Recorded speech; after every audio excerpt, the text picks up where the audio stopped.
Basically ایک بات بتانا چاہتا ہوں، یہ ویسے ورلڈ کپ کا میچ نہیں، چیمپئنز ٹرافی تھی، یہ کارما تھا۔ کارما کیا تھا کہ جو غلطیاں ہندوستان نے کی چیمپئنز ٹرافی میں وہی پاکستان نے دہرا دی۔ کہاں پہ؟ اس میچ میں۔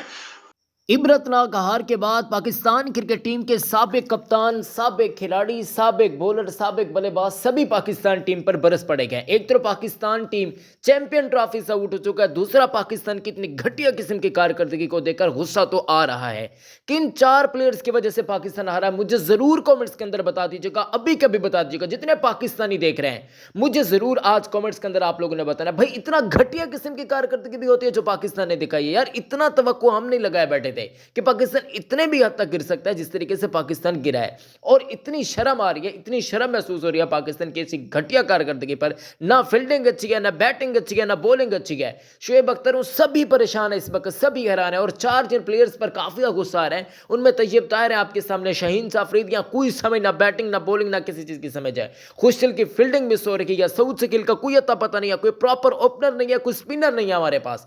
ایک سپنر ہے جو بس کرائی جا رہا ہے بولنگ ابرار احمد، اس کے علاوہ ہم نے سپنرز کو نہیں کرایا۔ کپتانی کے کوئی سمجھ نہیں آ رہی، کوچنگ کے کوئی سمجھ نہیں۔ جب اتنے حالات برے ہیں تو بھائی صاحب پاکستان کے کن کھلاڑیوں کا قصور ہوگا؟